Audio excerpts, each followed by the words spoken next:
अस्सलामुअलैकुम students. MTH 001 की assignment 2 हमारे पास है। इसके सेक्शन इंचार्ज हैं सर इरफानुल्लाह, और जो सेक्शन इंचार्ज बाकी भी जो हैं वो अपलोड कर दिए गए हैं।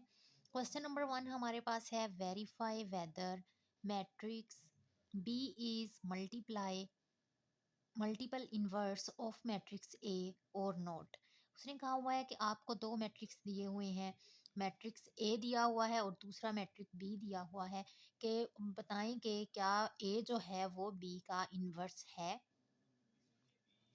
अब हम इन्वर्स किस तरह से फाइंड हमने करना होता है। हमारे पास ए यहाँ पे दिया हुआ है। सबसे पहले जो ए मैट्रिक्स है हमने उसका मक्ता लेना है। इंग्लिश में हम इसको डिटर्मिनेंट कहते हैं। हम इसका डिटर्मिनेंट लेंगे। हाँ, ये जो लाइनें होती हैं हम इनको बिल्कुल सीधा कर देते हैं। तो इसको 2 को 3 से मल्टीप्लाई करेंगे, दरमियान में माइनस लिखेंगे, 1 को 1 से मल्टीप्लाई करेंगे। 2 3 ज़रा 6 आ जाएगा, माइनस 1 1 ज़रा 1 आ जाएगा। 6 में से 1 माइनस करेंगे तो हमारे पास 5 आ जाएगा। अगर हमारे पास यहाँ पे ज़ीरो आ जाए तो क्वेश्चन यहीं पे ख़त्म हो जाता है, लेकिन ये ज़ीरो के इक्वल नहीं है, ये हमारा ज़ीरो के अलावा कोई नंबर है। तो हम क्या करेंगे, तो फिर हम इसे कहेंगे कि ये नॉन सिंगुलर मैट्रिक्स है। सो इन्वर्स एग्जिस्ट, इसलिए हम इसका इन्वर्स सोल्व कर सकते हैं। सबसे पहले इन्वर्स करने के लिए हमारे पास एडजॉइंट बी होना चाहिए। ए का जो मक्ता है वो तो हमने ले लिया, वो हमारे पास 5 आ गया। ए का एडजॉइंट बी हमने लेना है। ये हमारे पास ए वाली वैल्यू एडजॉइंट इस तरह लेते हैं। इसका जो 3 है ऊपर चला जाएगा, 2 नीचे आ जाएगा। 3 हम ऊपर ले गए, 2 नीचे ले गए। और इसको हम क्या करेंगे, यहाँ पे हमारे पास इन दोनों के साइन चेंज कर देंगे। जिसके साथ ये प्लस है तो ये माइनस का 1 हो जाएगा, ये हमारे पास प्लस है तो ये माइनस का 1 हो जाएगा। चूँकि हमने इन्वर्स सॉल्व करना है, इन्वर्स का हमारे पास फॉर्मूला होता है 1/a का डिटर्मिनेंट एंड एडजॉइंट ऑफ ए। हमने ए का डिटर्मिनेंट बी ले लिया, वो हमारे पास 5 है, और हमने ए का एडजॉइंट भी ले लिया, वो हमारे पास 3 -1 और 2 है।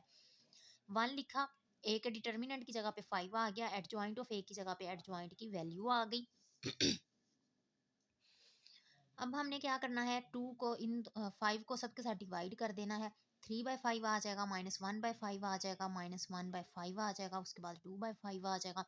ये हमारे पास हो गई इक्वेशन नंबर 1। अब हमने क्या करना, फ्रॉम 1 एंड 2, ये हमारे पास इक्वेशन नंबर 1 है, सॉरी ये हमारे पास इक्वेशन नंबर 1 है और ये हमारे पास इक्वेशन नंबर 2 है। It is clear that A inverse is not equal to B. जो ए का इनवर्स है वो बी के इक्वल नहीं है। सो बी इज़ नॉट, क्योंकि जो हमारे पास ए इनवर्स का आंसर निकला 3/5 -1/5 -1/5 2/5, और जो हमारे पास बी की वैल्यू थी वो हमारे पास थी 2/3 -1/3 -1/3 और 2/3। तो इसलिए हम कह सकते हैं दोनों इक्वल नहीं है। अगर दोनों इक्वल आ जाते तो हमने कहना था कि ये जो बी का इन्वर्स है ये एग्जिस्ट करता है। तो अब हमने कहना B is not the multiplicative inverse of a matrix A. अब हम चलते हैं क्वेश्चन नंबर 2 की तरफ। क्वेश्चन नंबर 2 के तरफ जाने से पहले मैं आप लोगों को बता दूं, अगर आप लोगों को हमारी वीडियो पसंद आए तो इसे लाइक करें, चैनल को सब्सक्राइब करें और बेल आइकन पर भी क्लिक कर दें ताकि हर नई वीडियो आपको सबसे पहले मिले।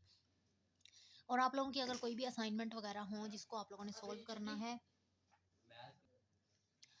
अगर आप लोगों की कोई भी असाइनमेंट हो, ऐसी असाइनमेंट हो जो हमने अभी अपलोड नहीं की, तो आप लोग हमें इस नंबर पर सेंड कर दें, तो आप लोगों को उसका सोल्यूशन मिल जाएगा। हम आप लोगों की वो असाइनमेंट अपलोड कर देंगे। तो क्वेश्चन नंबर 2 हमारे पास है, suppose you are planning for your retirement and want to ensure a steady income for the next 15 years. You decide to invest in an annuity that pays $4,300 per month. The annual interest rate is 8%. Calculate the percentage value of the annuity. Principal हमें, यानी कि जो value होती है वो हमारा principal होता है। प्रिंसिपल हमारे पास है 4,300 रुपीज़। हमारे पास जो रेट दिया हुआ है वो है 8%। ये दिया हुआ रेट इज़ 8%। हमारे पास जो टाइम है वो जितने भी ईयर दिए हुए हों तो वो हमारे पास होते हैं। तो टाइम हमारे पास दिया हुआ है 15 ईयर्स, वो 15 ईयर्स आ जाएगा। देन हमारे पास चूँकि उसने कहा है calculate the percentage value of this annuity, तो हमारे पास सिंपल इंटरेस्ट का वो ये फॉर्मूला होता है, P multiply by R multiply by T divided by 100 आ जाएगा। तो हमने इनकी वैल्यूज़ पुट कर लेनी है। तो ये हमारे पास कैसे आ जाएगा, पी आ जाएगा मल्टीप्लाई बाय ये वाला टी आ गया मल्टीप्लाई बाय आर, और साथ ये वाले परसेंट, इसकी 1000 की जगह पे हमने ये परसेंट ही लिख लिया है। तो पी की वैल्यू पुट करते हैं 4300 टी की वैल्यू पुट करते हैं, टी की वैल्यू हमारे पास टाइम है यहाँ पे 15 पुट कर ली, आर की जगह पे आर की वैल्यू जो 8 दी हुई थी पुट कर ली, और साथ में ये परसेंट था इसलिए उसकी जगह पे 1000 आ गया हमारे पास।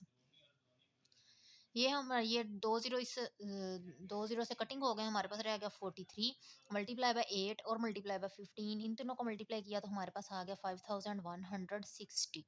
अमाउंट हमारे पास है, अमाउंट कैसे निकलेगी, टोटल अमाउंट प्रिंसिपल यानी कि जो हमारे पास वैल्यू 4300 दी हुई थी वो लिखेंगे, प्लस जो इंटरेस्ट निकला है 5160 वो पुट करेंगे, दोनों को ऐड करेंगे तो हमारे पास 9460 आ जाएगा।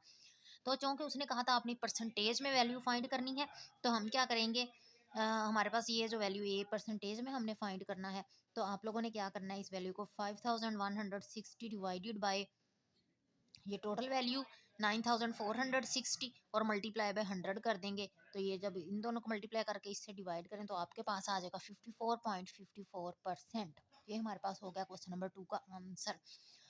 ओके, अल्लाह हाफिज़।